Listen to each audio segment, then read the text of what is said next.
Pak Andika, suara saya kedengaran? Jernih kalau di saya, Mas. Oh, oke, oke. Sepertinya sudah aman ini. Kalau tadi masih gema Oke, tadi. nampaknya sudah jernih ya, Mas.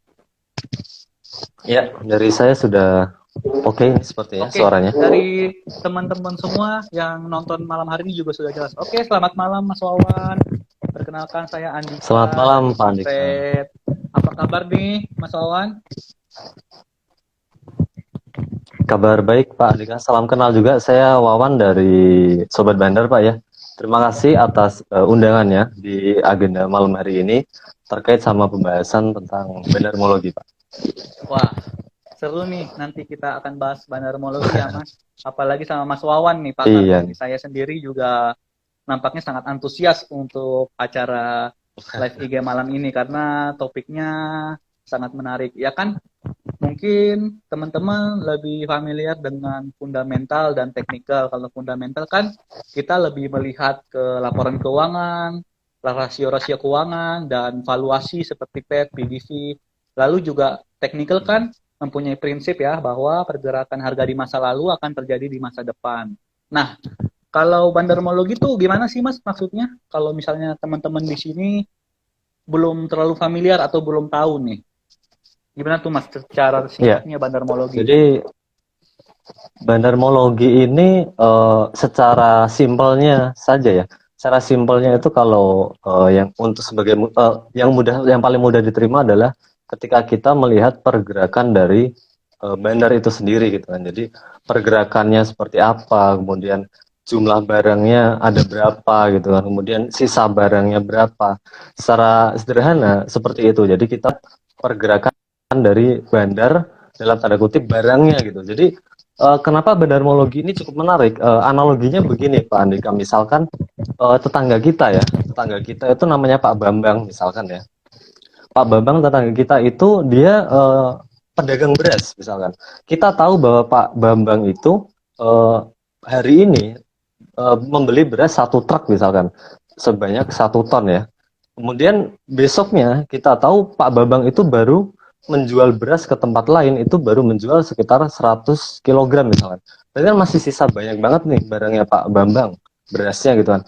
Ya sesimpel itu bandarmologi. Jadi kita tahu bandarnya belanja berapa, bandarnya beli berapa, dan kita tahu eh, bandarnya sudah jualan berapa gitu. Tapi pada prakteknya di Bambang itu gitu ya.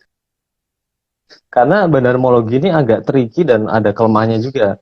Bisa aja eh, apa namanya barangnya nyampur dengan kode broker atau barang retail lain gitu kan. Atau bisa juga barangnya udah dipindah ke broker lain. Atau bisa juga udah dipindah lewat transaksi nego. Atau bisa juga dipindah yang pakai form 20 ribuan itu juga bisa. Jadi memang secara sederhana berjalan seperti itu, tapi di lapangan itu cukup complicated lah begitu Pak Andi. Jadi secara singkatnya itu kita dari bandarmologi tahu ya si bandar ini sedang akumulasi atau distribusi dari banyaknya barang atau dia beli melalui kode broker. Seperti itu ya Mas. Iya, betul. Jadi secara singkat seperti itu. Sorry agak ter. Ini internet saya atau Halo Mas Wawan, mohon maaf agak iya. itu ya, agak ada gangguan sinyal, mohon maaf Mas Wawan. Boleh tolong diulang Mas? Iya, Ada gangguan iya. sinyal tadi. Jadi uh, jadi secara singkat memang seperti itu.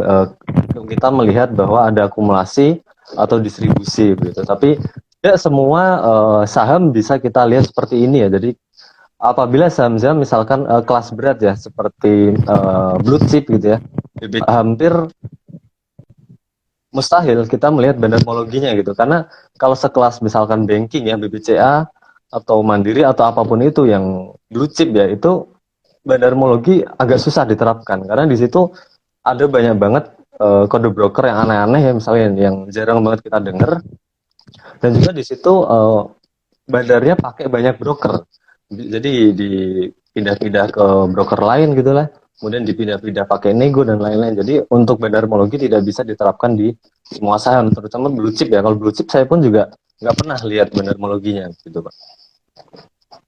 Oke, jadi tadi saya juga sempat dengar penjelasannya bahwa kalau saham-saham blue chip itu sulit diketahui ya Mas, itu pergerakan bandarnya. Iya, Karena banyak broker yang aneh-aneh seperti itu ya, kurang lebihnya. iya, iya Tapi kurang kalau lebihnya begitu.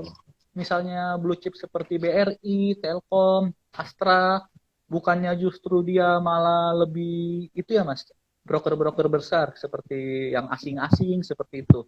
Karena kan memang Iya, kalau asing-asing itu dia lebih memilih yang memiliki kapitalisasi market yang besar ya, seperti itu. Sehingga memang betul.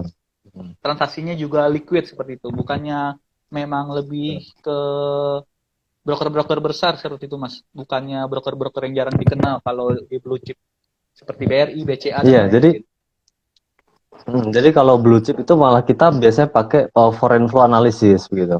Kalau kita terlalu kaku dengan membaca kode broker di blue chip ya itu menurut saya kurang tepat juga karena eh, kita yakin bahwa bandar besar di apa namanya atau pemain besar di blue chip itu ya itu pasti dia lebih pintar daripada kita. Mereka nggak mungkin tidak pintar daripada kita. Misalkan hari ini netbuy broker misalkan Credit Suisse ya CS gitu. Kemudian besoknya tiba-tiba CS-nya hilang. Lah kita nggak tahu si Credit Suisse-nya itu apakah sudah di switch ke broker lain, kemudian dia jualan pakai broker lain gitu kan. Kita nggak tahu juga karena satu hal yang pasti adalah bandar lebih pintar daripada retail gitu sih. Makanya di blue chip saya biasanya murni pakai TA atau Fibonacci atau indikator yang non broksum kalau saya begitu. Oke, berarti kalau di blue chip sendiri Mas Wawan ini lebih tadi balik lagi ke technical ya sama foreign flow ya. Iya, betul, betul. Oke, berarti Betul. secara garis besar kalau bandarmologi itu yang market cap-nya kecil seperti itu ya Mas, kurang lebihnya. Betul, betul. Bandarmologi itu sangat akurat bahkan bisa mendekati 100% ketika market cap-nya kecil, apalagi gorengan gitu. Itu hampir bisa 100% keakuratannya. Tapi kalau udah masuk ke second liner gitu apalagi blue chip itu saya sih biasanya sudah nggak pakai gitu. Oke, berarti kalau misalnya market cap kecil, yang kira-kira itu market cap-nya di bawah 1 triliun atau lebih kecil lagi nih, Mas Wawan?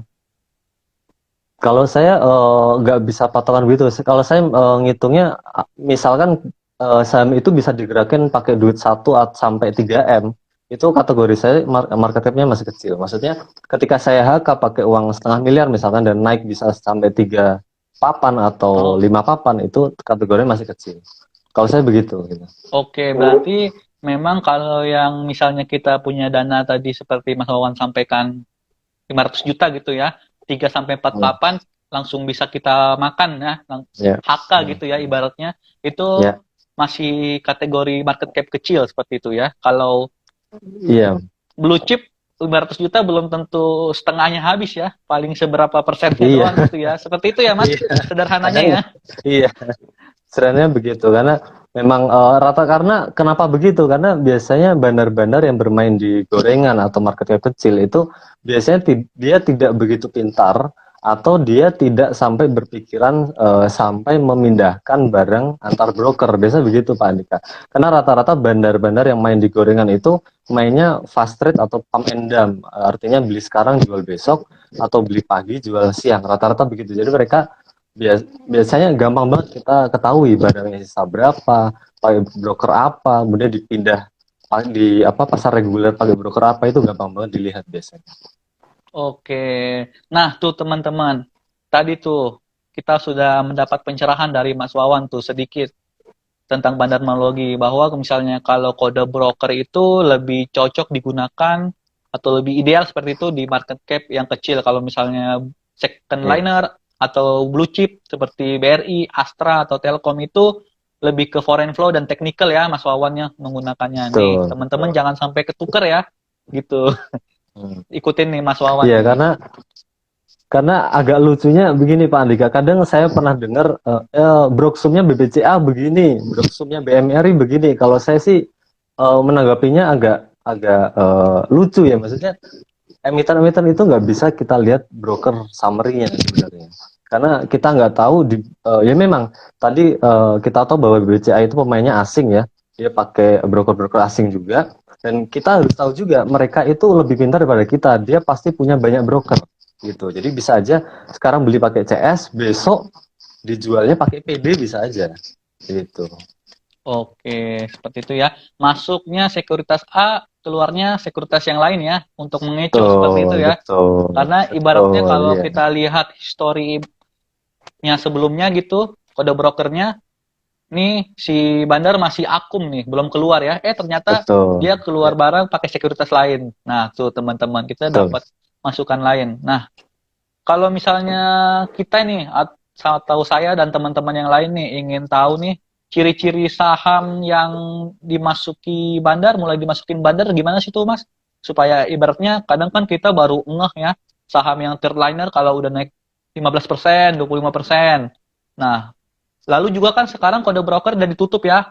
Di jam market nggak bisa Hmm. kelihatan lagi seperti itu. Itu gimana tuh Mas? Supaya kita bisa dari awal mendeteksi bahwa ini saham sudah diakumulasi bandar dan siap-siap untuk berangkat gitu ibaratnya to the moon gitu ya bahasa sekarang. Gimana tuh Mas? Supaya kita Ya, nggak ketinggalan kereta jadi nih gitu. hmm, untuk hal ini berarti hanya berlaku di gorengan dan second liner aja ya, karena untuk yang apa namanya blue chip pastinya tidak akan bisa berlaku gitu ya. Tapi kalau untuk ciri-cirinya berarti ada dua kategori ya.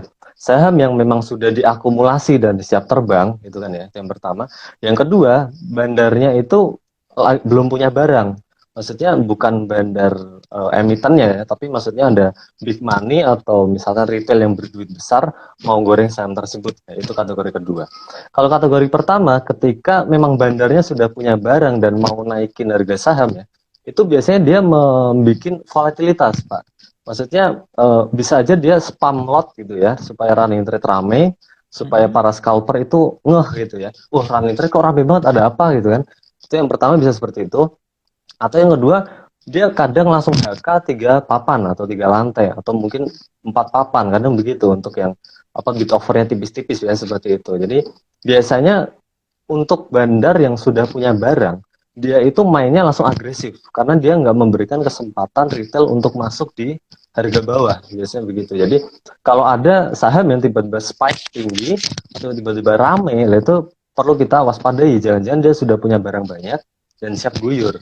Itu repotnya begitu aja. Jadi untuk kasus bandar sudah punya barang, kita sebenarnya nggak bisa tahu kapan dia mau gerakinya gitu. Mungkin kita bisa tahu dari hari-hari sebelumnya ketika kita cek broker summary-nya. Oh, kok ada yang ngumpulin sekian puluh ribu lot misalkan. Nah, itu bisa mulai kita masukin ke watchlist untuk kita cek apakah mulai ada pergerakan atau belum. Karena biasanya kalau mau gerakin harga, dia minimal itu merapikan bidnya dulu, Pak Andika. Jadi kalau biasanya bidnya secara organik bidnya 1000 misalkan ya, itu biasanya dirapiin jadi 10.000 10.000 10.000 begitu. Jadi sebelum dia merapikan running trade atau HK, biasanya bidnya itu ditempel-tempelin dulu supaya rapi, supaya ketika retailnya ngeh ada pergerakan di saham ini langsung optimis karena oh bidnya tebal, ini pasti mau digoreng begitu. Jadi biasanya bidnya dulu yang dirapin sama bandarnya. Kemudian untuk kasus bandar yang tidak punya barang, dalam arti misalkan ada news ya, seperti tadi jam 2 siang kalau nggak salah news ACST itu barusan keluar jam 2 atau jam 2 lebih 10. Nah, ketika newsnya keluar saya tahu ini newsnya baru keluar, kemudian saya pantau emitennya. Waktu pertama kali news keluar itu bid overnya masih berantakan. Tapi begitu beberapa menit newsnya keluar tuh tiba-tiba bidnya rapi, kemudian di HK pelan-pelan sama sama ya mungkin ada big money masuk lah ya. Ada bandar masuk di HK pelan-pelan untuk nyari barang dan juga untuk meramaikan apa namanya transaksi begitu. Nah, itu untuk kasus bandar yang belum punya barang sejak awal itu biasanya memang dia selain merapikan bid dan dia pasti akan meramaikan transaksi. HK-nya biasanya nyicil 1000 1000 1000 atau 500 500 500 supaya ramai. Ciri-cirinya begitu, Pak. Jadi satu hal yang pasti ketika bandar mau goreng itu pasti bidnya dirapikan. Kalau menurut saya begitu. Oke, tadi sudah saya menangkap bahwa yang paling utama itu adalah kalau bandar mau naikin harga itu bitnya dirapiin ya Mas. Itu misalnya Iya. bitnya udah rapi nih Mas. Misalnya nih jumlah bitnya itu lebih sedikit daripada jumlah overnya dipalangin nih. Misalnya bitnya di Iya. angka ribuan, 1000, 3000, 4000, overnya 10.000, 20.000, 50.000 ibaratnya. Nah kalau kayak gitu, Hmm. menurut pendapatnya Mas Wawan itu termasuk saham yang ingin dinaikin nggak sih? Itu overnya Iya. lebih tebal daripada bid, atau justru itu Bandar mau ngeguyur gitu?